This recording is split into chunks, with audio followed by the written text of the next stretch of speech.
Hello everyone. I am Nihad Awad, Nihad Awad, the National Executive Director of CAIR, America's largest Muslim civil rights and advocacy organization. We are here today to give some commentary after finishing the first oral argument on a very important case about free speech, Saqib Ali versus Hogan. Our lawyers argued the case and the message is very, very clear. This case is about free speech. The governor of the state of Maryland is telling residents of the state of Maryland that they cannot exercise their first speech by boycotting a foreign entity or state like the state of Israel.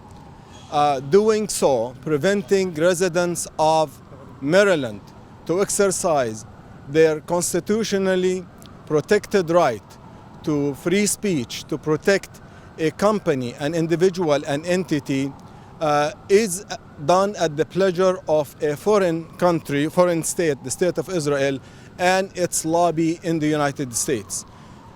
Marylanders and people of all our state should be concerned and worried about the government trying to suppress this constitutionally protected right.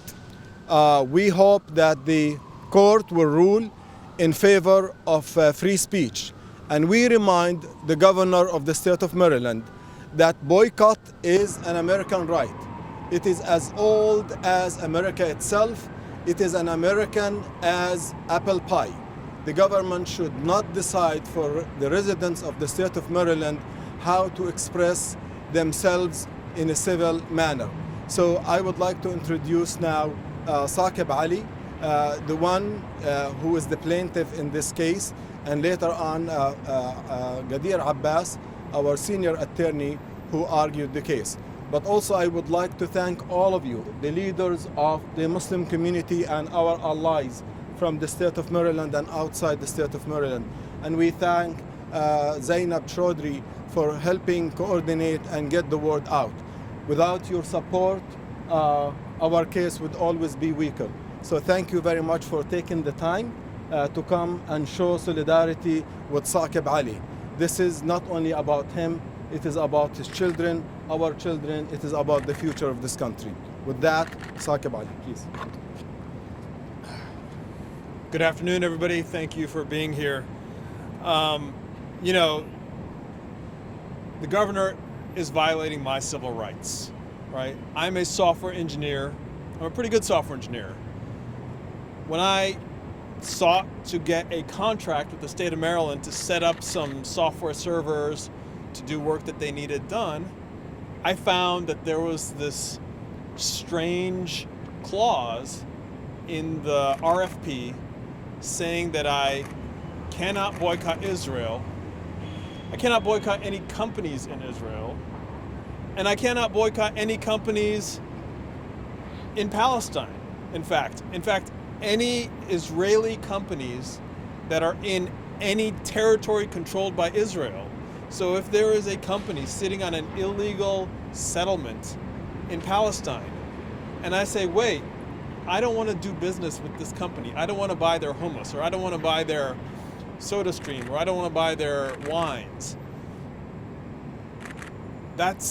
I cannot get a state contract in Maryland. I can be the best software engineer, I can be the cheapest vendor, but no, I can't get that contract because of this strange, this bizarre, frankly, clause which prevents me. You know, I boycott the government of Saudi Arabia because it's an odious government that chops up journalists into little pieces who they don't like.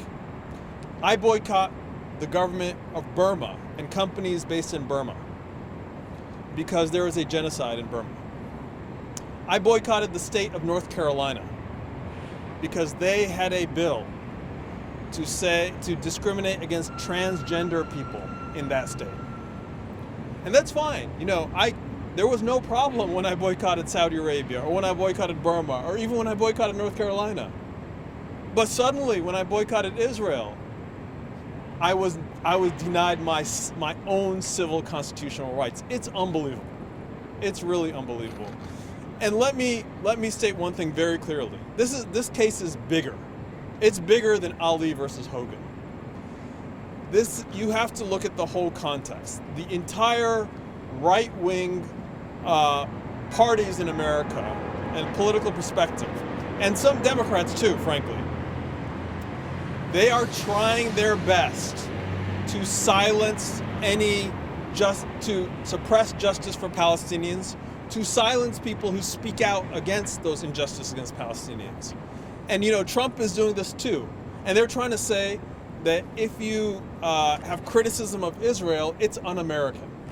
Trump is doing this to Ilhan Omar and Alexandria Ocasio-Cortez. He's saying they're bad Americans because they criticize Israel. It's crazy.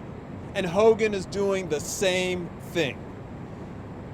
This is a bizarre, frankly, weird obsession with Palestinians that's pervasive throughout right-wing politics in America.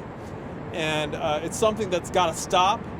And it's got to stop right here in Maryland. It's got to stop in Texas. It's got to stop in Arkansas and Arizona and Kansas. And we are here today, and we hope this judge will prevent Hogan from using the power of his government to suppress Palestinian speech against injustice of Palestinians.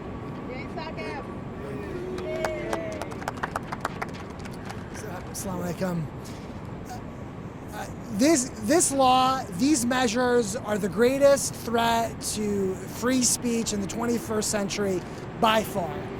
Through legislative action across the country, including bills pending in Congress, the folks that want to suppress pro-Palestinian views have unfortunately succeeded to a large extent in creating legal hurdles, legislating against Palestine, legislating against pro-Palestinian views.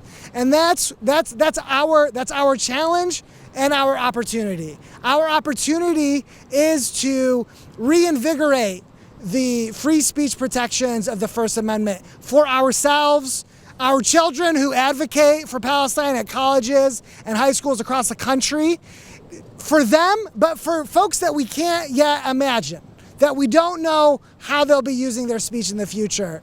Decades ago, the civil rights era gave us Title VII. Title VII is used by Muslims to pray at work. That wasn't the issue in the civil rights movement. That wasn't front and center. But because of their struggle, Muslims can pray at work. Because of Saqib's struggle, inshallah, people will be able to speak on matters about peace and war, about Israel and Palestine well into the future.